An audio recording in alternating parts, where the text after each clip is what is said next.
अस्सलाम वालेकुम स्टूडेंट्स, आज हम अपनी एक्सरसाइज 1.5 स्टार्ट कर रहे हैं। इसमें कहा जा रहा है कि right the following complex numbers in the form of a plus iota b।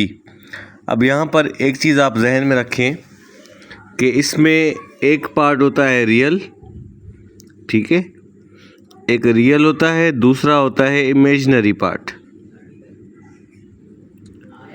ठीक है, एक पार्ट होता है रियल, दूसरा होता है इमेजिनरी पार्ट। अब ये कह रहा है कि इसमें से आपने बताना है कि इमेजिनरी पार्ट कौन सा है। तो ए आपका रियल है, और बी जो है वो आपका इमेजिनरी पार्ट है, ठीक है। अच्छा, अब देखें कैसे करना है इसको। पहला है हमारा 1, 2। अब इसने क्या कहा था, देखिए इसने कहा था ए जो है वो रियल है, दूसरा इमेजिनरी है बी। तो इधर हमारा ए 1 है और बी हमारा 2 है। तो इसका आपका जवाब आएगा 1 + 2 आयोटा, ठीक है। ये आपका आंसर है। आयोटा का मतलब है इमेजिनरी पार्ट, ठीक है। आई से आप इमेजिनरी ले लें, आई फॉर इमेजिनरी। तो ये दूसरे में आपका आई लगेगा, दूसरा पार्ट जो है वो बी वाला जो है वो आपका इमेजिनरी पार्ट है। जिस तरीके से ये दूसरा है आपका 2, 2। अब इसमें पहला 2 तो आ जाएगा, प्लस दूसरे 2 के साथ आयोटा लगेगा। ये जो है ना, इसको आयोटा कहते हैं, IOTA, आयोटा, ठीक है। ये जो निशानी है आई वाली, ये क्या है, आयोटा।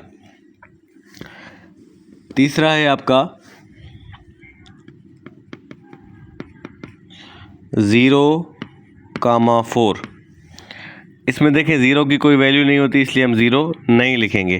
तो हमारा रियल पार्ट ख़त्म हो गया। बाकी इमेजिनरी पार्ट में हमारा 4 है, तो इसलिए हम 4 आयोटा लिखेंगे, ठीक है।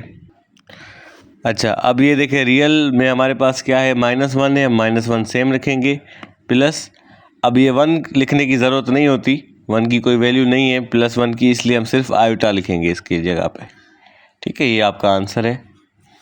उसके बाद है आपका -2 + 0।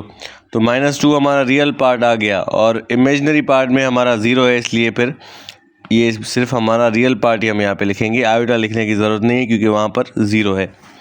उसके बाद है -3 और 4। तो -3 हमारा रियल वाला है, और 4 जो है वो हमारा आयोटा वाला है।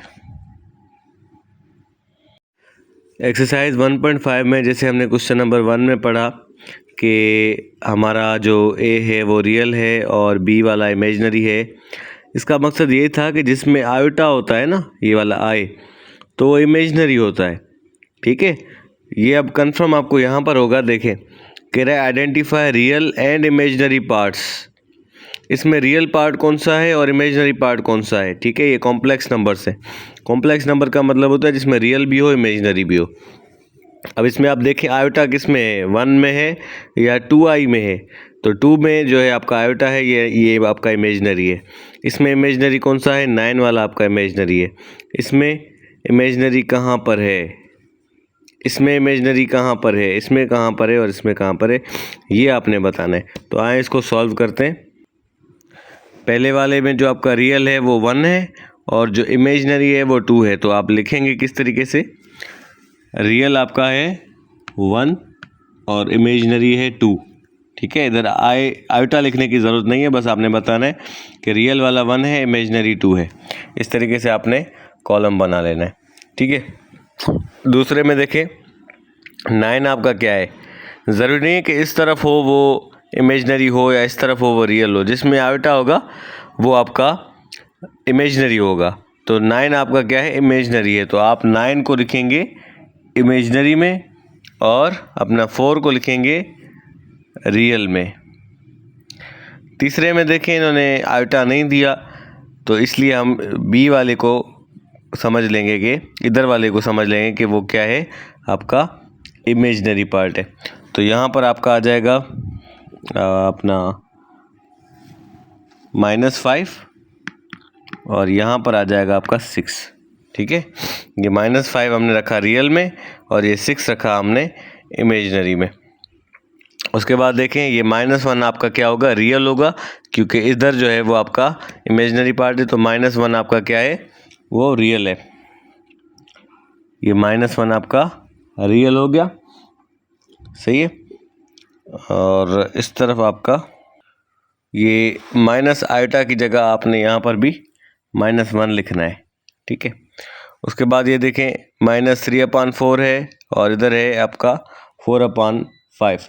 तो इमेजिनरी पार्ट आपका ये है क्योंकि इसके साथ आयोटा लगा हुआ है, तो रियल में आपका आएगा -3/4, ठीक है।